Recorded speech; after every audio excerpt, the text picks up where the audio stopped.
करौली में पौधारोपण पर्यावरण का आयोजन। स्काउट गाइड ने किया पौधारोपण, पर्यावरण के प्रति लोगों को किया जागरूक। जोधपुर में पत्रकारों ने दिखाई एकजुटता, पत्रकारों ने जिलाधिकारी को सौंपा ज्ञापन, अधिकारी को सुरक्षा कानून की मांग।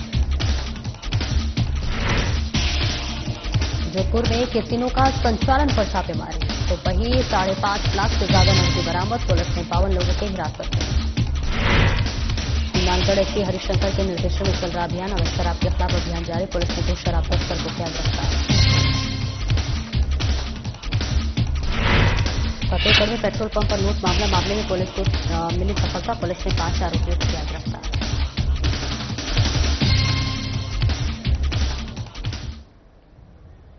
नमस्कार, स्वागत है आपका। मैं हूं आपके साथ सपना दीपक मदेशिया। बुलेटिन का आगाज करेंगे माउंट आबू और राजस्थान के अन्य हिस्सों में पत्रकारों के साथ हुई मारपीट की घटना के विरोध में जोधपुर में पत्रकारों ने एकजुटता दिखाते हुए पुलिस महानिदेशक, रेंज आयुक्त और जिला कलेक्टर को इस संबंध में ज्ञापन सौंपा।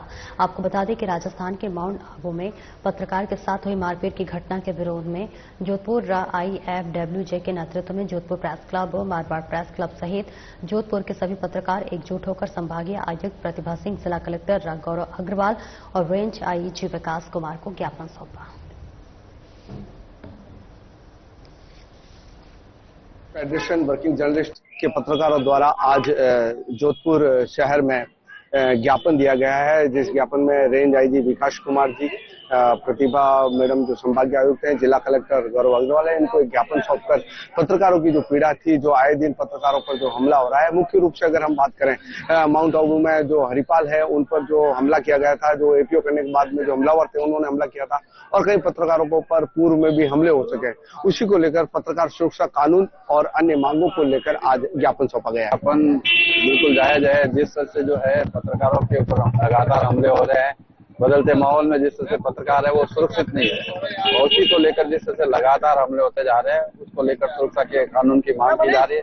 वो जायज है और सरकार को भी सोचना चाहिए कि पत्रकार जिनके पास कलम के अलावा कुछ नहीं होता है, या तो कैमरा माइक आईडी होती है या कलम होती है, लेकिन जब वो फील्ड में काम करने जाते हैं, किसी का भ्रष्टाचार उजागर करते हैं, फिर उनके साथ मारपीट होती है, उसके बाद जो दोषी लोग हैं वो बचने का यत्न करते नजर आते हैं। तो ऐसे में पत्रकार सुरक्षा कानून होगा तो निश्चित रूप से जो है कोई भी जो आपराधिक किस्म के व्यक्ति होंगे, भ्रष्टाचारी होंगे, वो पत्रकारों पर हाथ लगाने से पहले 10 बार सोचेगा। पत्रकारों पर हमले हो रहे हैं, उसको लेकर जो है सरकार को संवेदनशील होने की आवश्यकता है।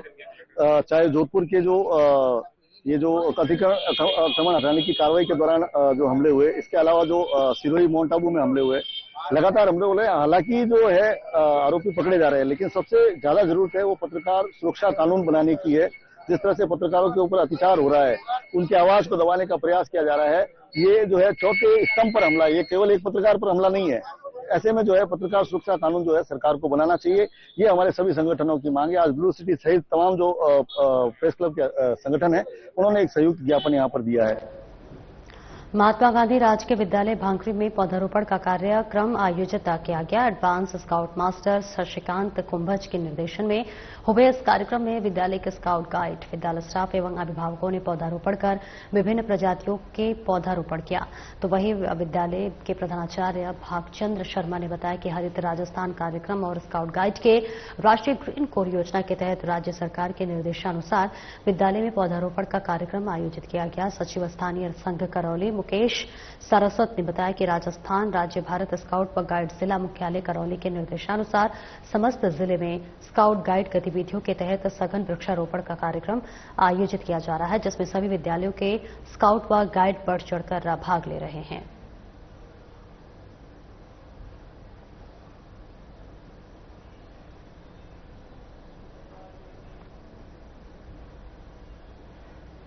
जोधपुर में कैसीनो का संचालन के खिलाफ पुलिस ने छापेमारी की है। इस दौरान मौके से 5.5 लाख से ज्यादा नकदी बरामद हुआ है। साथ ही पुलिस ने 52 लोगों को हिरासत में लेकर पूछताछ कर आगे की कार्रवाई में जुटी हुई है।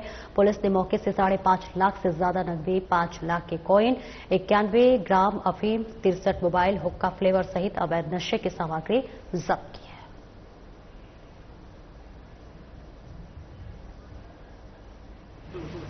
जो मुखबिर की इत्तला पर सूचना मिली कि एक फार्म हाउस में बोनर डाल के फार्म हाउस में बड़े स्तर पर एक जुआ सट्टा चल रहा है, जिसमें काफी लोग हैं और इस इतला पर श्रीमान सीपी साहब जोधपुर कमिश्नरेट श्री राजेंद्र सिंह जी, श्रीमान डीसीपी साहब वेस्ट राजऋषि जी वर्मा साहब, डीसीपी हेडक्वार्टर साहब, एडीसीपी साहब देशान जी और एसीपी साहब आनंद जी के नेतृत्व में, उनके सुपरविजन में ये जो जोधपुर पुलिस की टीम ने वहां पर दबिश डाली और इस दबिश के दौरान लगभग 50 आरोपी पकड़े गए और उनके कब्जे से भारी मात्रा में नकदी और अन्य सामग्री मिली, जिसमें मैं विवरण बताना चाह रहा हूं। 5,69,000 रुपए तो नकदी मिली, लगभग 5 लाख रुपए से अधिक के कॉइन्स मिले जो कि सट्टे के अंदर काम में लिए जाते हैं, और इसके अलावा 63 मोबाइल मिले।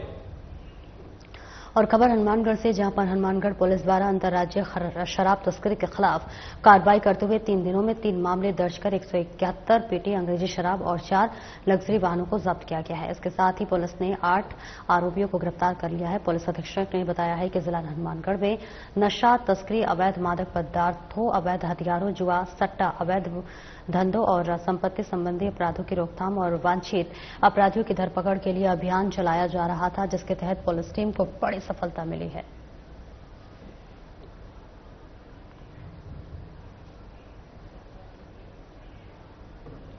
खबर हनुमानगढ़ से, जहां पर हरिशंकर पुलिस अधीक्षक जिला हनुमानगढ़ ने बताया है कि जिला हनुमानगढ़ में नशा तस्करी, अवैध मादक पदार्थों, अवैध हथियारों, जुआ, सट्टा, अवैध धंधों और संपत्ति संबंधी अपराधों की रोकथाम और वांछित अपराधियों की धरपकड़ के लिए समस्त अधिकारियों को अपने अपने क्षेत्राधिकार में सख्ती से पालना करवाए जाने के निर्देश दिए। और इसी क्रम में जनेश तंवर अतिरिक्त पुलिस अधीक्षक हनुमानगढ़ और मीनाक्षी वृत्ताधिकारी वृत्त हनुमानगढ़ के निकटतम सुपरविजन में सुभाष चंद्र कच्छावा पुलिस निरीक्षक थानाधिकारी पुलिस थाना हनुमानगढ़ टाउन टीम द्वारा चापनगर अमृतसर एक्सप्रेसवे पर चोहला वाली के पास नाकाबंदी के दौरान बीकानेर से हनुमानगढ़ की तरफ आने वाले वाहनों की चेकिंग की जा रही है। दौरान नाकाबंदी आरोपीगढ़ विकास निवासी जंडवाला विष्णुयान व सौरभ निवासी सांगरिया को 85 किलोग्राम डोडा पोस्त व गाड़ी स्विफ्ट डिजायर सहित तस्कर को गिरफ्तार कर लिया गया है।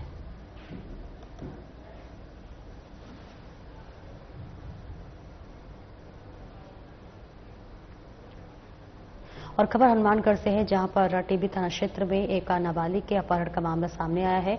आपको बता दें कि पुलिस ने आरोपी को गिरफ्तार कर लिया है। टीबी थाना प्रभारी जो है हंसराज लूना के नेतृत्व में, आपको बताते चले, जहां पर पुलिस टीम ने आरोपी को गिरफ्तार कर लिया है। आरोपी पर नाबालिग को बहला फुसलाकर भगा ले जाने का आरोप है। पीड़िता के परिवार ने 23 जून को पुलिस में शिकायत दर्ज कराई थी और ऐसे में शिकायत के अनुसार 10 जून की रात को परिवार के सभी सदस्य खाना खाकर सो गए थे। अगली सुबह जब परिवार के सदस्य उठे तो नाबालिग अपने बिस्तर पर नहीं थी। परिजनों ने उस पर और आस पड़ोस के खोजा और रिश्तेदारों से भी संपर्क किया, लेकिन कोई भी सुराग नहीं मिला।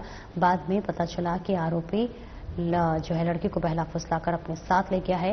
इसके साथ ही साथ पुलिस ने मामले की गंभीरता को देखते हुए कई टीमें बनाई है। तकनीकी और मानवीय खुफिया जानकारी के आधार पर पुलिस ने नाबालिग को बरामद कर लिया है। फिलहाल पुलिस आरोपी के खिलाफ मामला दर्ज कर जांच में जुट गई है।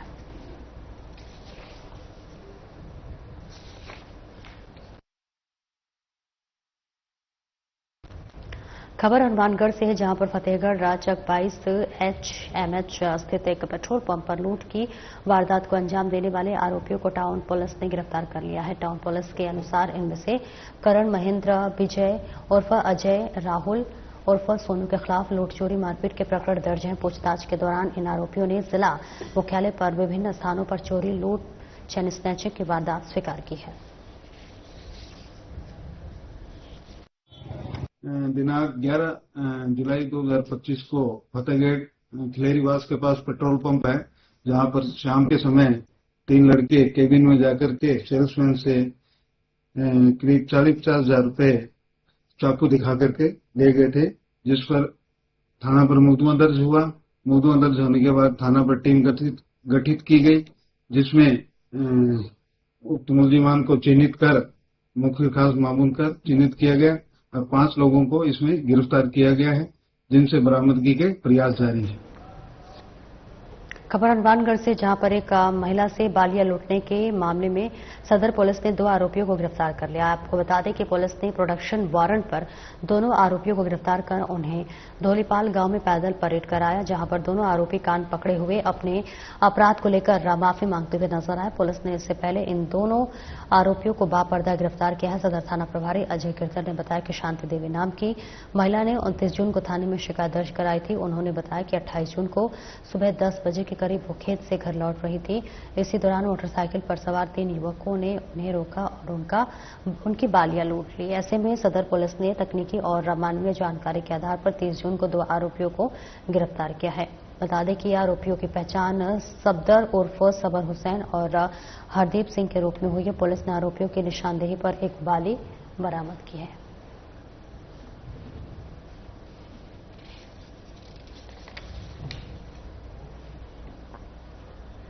भरतपुर में रुदावल कस्बे के घटिया मोहल्ला में अर्धरात्रि के बाद एक 2 मंजिला हवेली पर आकाशीय बिजली की गिर गई, जिससे कि हवेली की दूसरी मंजिल की छत की पट्टियां टूटकर गिर गई।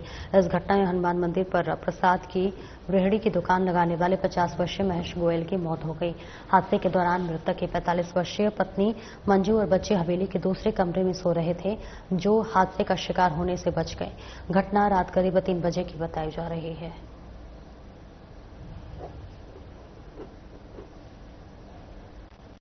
ये रात लगभग 3:30 बजे बूंदाबांदी हो रही थी। बिजली की गड़गड़ाहट, बिजली कड़ी नीचे के पोर्शन में महेश चंद सोया हुआ था और ऊपर की पट्टी टूटी, फिर ऊपर की नीचे गिरी और पहली मंजिल की पट्टी टूटकर और पूरा मलबा पट्टी महेश चंद जी के ऊपर आ गए और उसमें वो दब गया और दबने से उसकी मृत्यु हो गई। महेश चंद नाम का एक व्यक्ति रहता था, रात को सोया हुआ था। आकाशीय बिजली गिरने से ऊपर 2 मंजिला बना हुआ था, पट्टी टूटी ऊपर की और फिर नीचे की पट्टी टूटी और मलबे में दबने से उसकी मौत हो गई। ये ढकेल लगा के अपना जीवन यापन गुजारा कर रहा था। फिलहाल में सरकार से क्या मांग करते हैं? इसको ज्यादा से ज्यादा जो गवर्नमेंट की जो योजना चल रही है उनमें उनको ज्यादा से ज्यादा लाभ दिया जा सके, ताकि परिवार का जो भरण पोषण करने वाला था वो चला गया। खबर हनुमानगढ़ से, जहां पर खुशहाल दास विश्वविद्यालय में 3 दिवसीय Rajasthan state open archery tournament का समापन विजेता प्रतिभागियों को मेडल और सांत्वना पुरस्कार के रूप में राशि देकर किया गया। 3 दिवसीय इस टूर्नामेंट में राजस्थान के विभिन्न जिलों से करीब 500 प्रतिभागियों ने भाग लिया। इस दौरान मुख्य अतिथि अतिरिक्त पुलिस अधीक्षक, अध्यक्ष legal committee Rajasthan archery association Janesh Tanwar, ADM Ummed Lal Bina, Sanjeev Gaur, vice president Rajasthan archery association सहित अन्य अतिथि मौजूद रहे। आपको बता दें, सीनियर, जूनियर और सब जूनियर वर्ग के प्रतिभागी की मेडल और नगद राशि देकर सम्मानित किया गया। वहीं प्रतियोगिता के समापन अवसर पर पधारे मुख्य अतिथि सहित विशिष्ट अतिथियों का बुके स्मृति चिन्ह देकर स्वागत किया गया। मुख्य अतिरिक्त पुलिस अधीक्षक जनेश तंवर ने कहा कि 3 दिवसीय Rajasthan state open archery tournament का आयोजन एसकेडी यूनिवर्सिटी के सहयोग का करवाया गया है। इसके लिए विश्वविद्यालय का आभार व्यक्त करता हूं।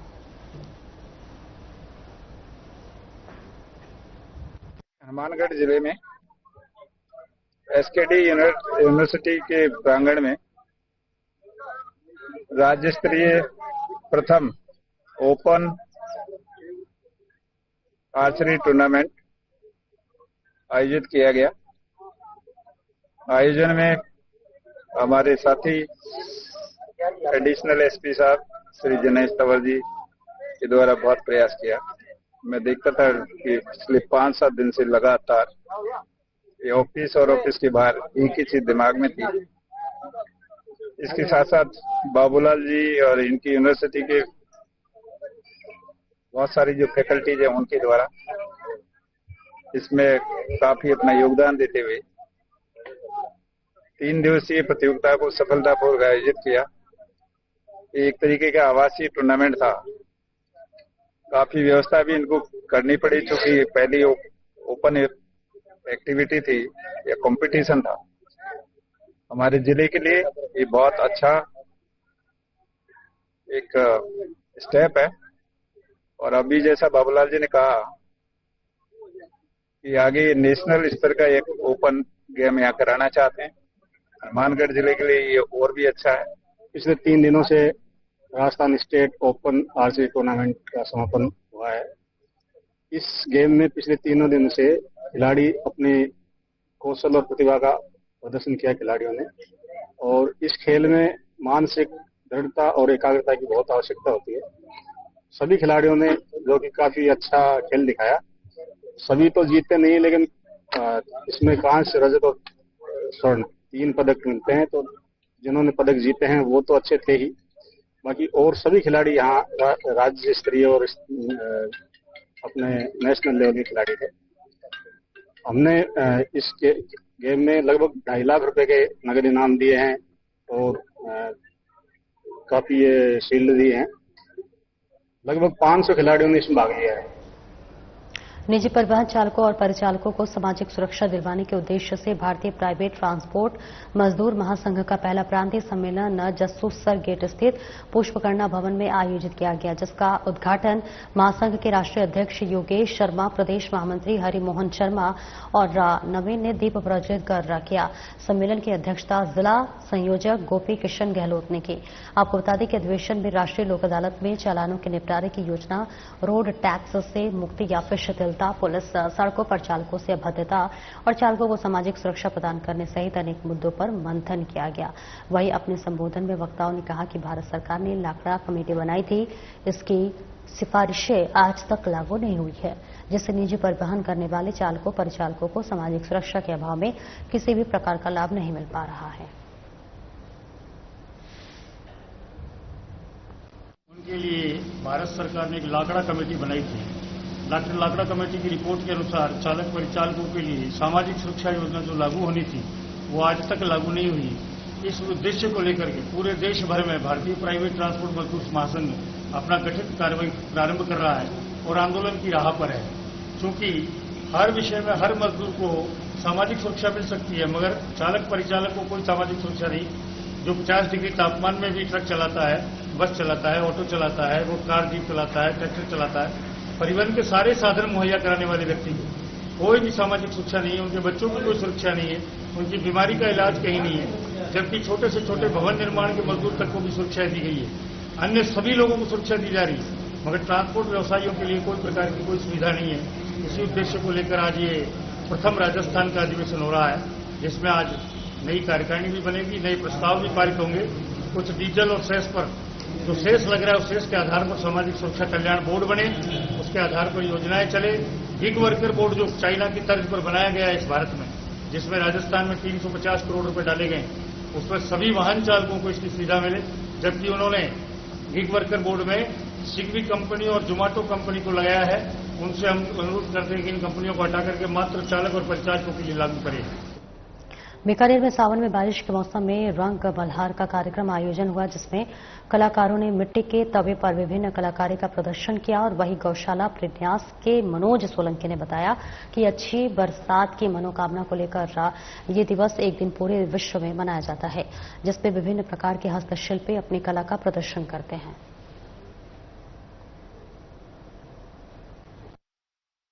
कार्यक्रम इंटरनेशनल कार्यक्रम है। ये एक ही दिन पूरे वर्ल्ड में एक ऑब्जेक्ट पे हम चित्रकारी करते हैं।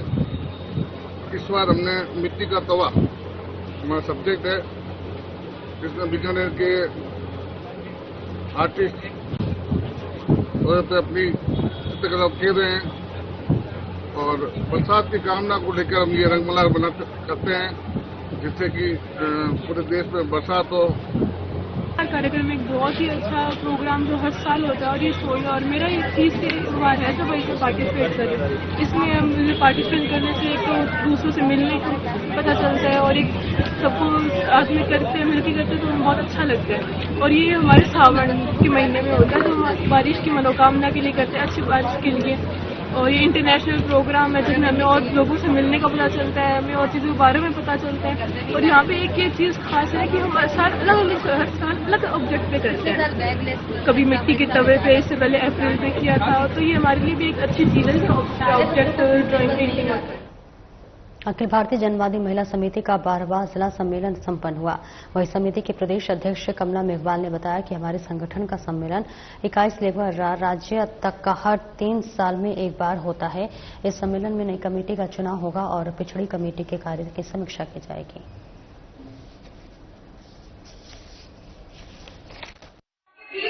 अखिल भारतीय जनवादी महिला समिति बीकानेर जिले का 12वां जो जिला सम्मेलन है वो होने जा रहा है। इसमें आज हम लोग हमारे संगठन का जो सम्मेलन होता है वो इकाई से लेकर राज्य तक हर 3 साल बाद होता है। 3 साल बाद हम हमारी नई कमेटी का चुनाव करते हैं। वो जो चुनी हुई कमेटी है वो 3 साल तक काम करती है। अभी जो पिछली जो कमेटी है वो 3 साल तक जो काम किए हैं उनका आज यहाँ हम पेश करेंगे और इस सम्मेलन के अंदर हम एक नई कमेटी का फिर से चुनाव करेंगे। वो आगामी नई कमेटी है वो 3 साल के लिए काम करेगी।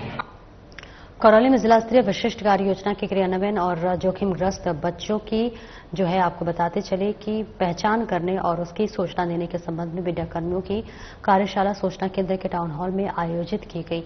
तो वहीं एक्शन एड यूनिसेफ जिला समन्वयक दिनेश कुमार बैरवा ने बाल अधिकारों के संरक्षण के लिए जिला प्रशासन के सहयोग के लिए किए जा रहे कार्यों के बारे में विस्तार से जानकारी दी।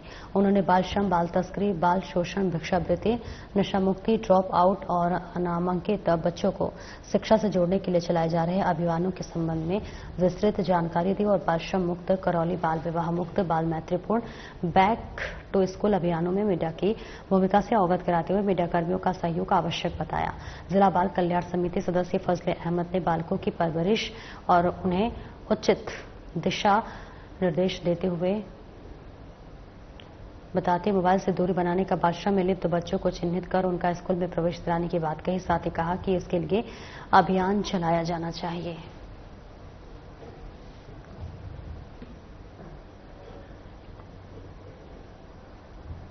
निकापंथ जोधपुर राजस्थान के 16वें गादी पीठाधीश्वर और संस्थापक केवल भगवंत सदगुरु नारायण परमेश्वर महाराज का 2 दिवसीय परिनिर्वाण कैलवल महोत्सव का आयोजन हुआ, जहां 17वीं गादी पीठाधीश्वर आचार्य रामनिवास महाराज के सानिध्य और महंत राम प्रसाद महाराज, महंत राजेंद्र दास, संत प्रेमदास शास्त्री, साध्वी बिमलाबाई सहित अनेक संत महात्माओं के विशेष आतिथ्य और श्रद्धालुओं की मेजबानी में महोत्सव श्रद्धापूर्वक मनाया गया।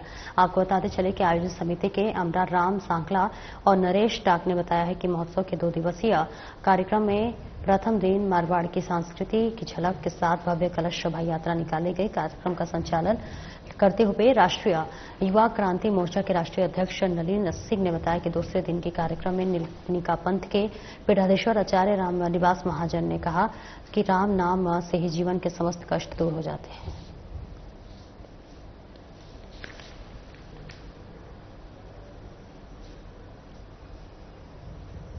खबर हनुमानगढ़ के नोहर से है, जहां पर नोहर पुलिस ने रावतसर साहबा तिराहे पर ए श्रेणी की नाकाबंदी कर कई वाहनों के चालान किए हैं। वहीं थानाधिकारी ईश्वरानंद शर्मा ने बताया कि ए श्रेणी की नाकाबंदी रहेगी, जिससे वाहनों की सघन चेकिंग की जा रही है। अब तक यातायात नियमों का पालन नहीं करने वाले और कागजात पूरे नहीं होने पर 15 से अधिक वाहनों के चालान किए गए हैं।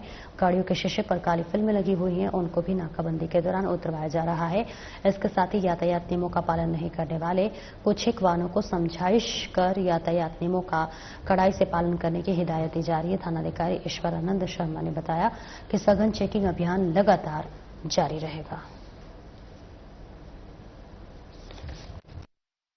लगे हुए वाहन हैं उनके खिलाफ कार्रवाई कर रहे हैं, उनकी फिल्में उतरवा रहे हैं। इसके अलावा जो बिना नंबरी वाहन है जिनमें संदिग्ध लोग बैठे हैं उन सब वाहनों की चेकिंग हो रही है, उनके खिलाफ कार्रवाई हो रही है। सर, अब तक कितने वाहनों के चालान किए गए? अब तक करीब 15 वाहनों के खिलाफ हमने कार्रवाई कर दी है।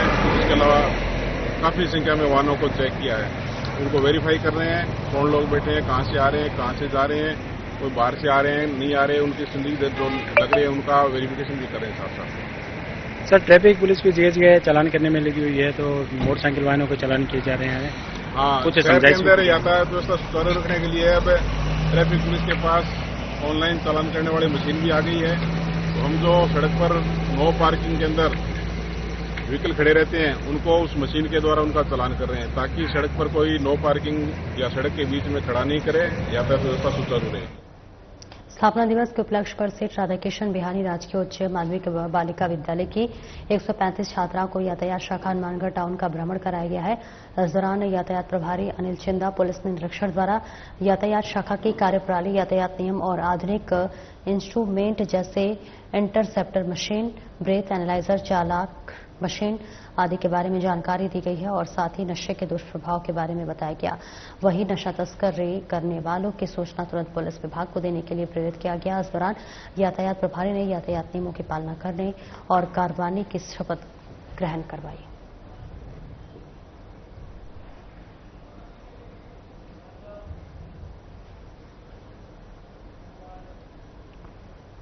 फिलहाल इस बुलेटिन में इतना ही। नमस्कार।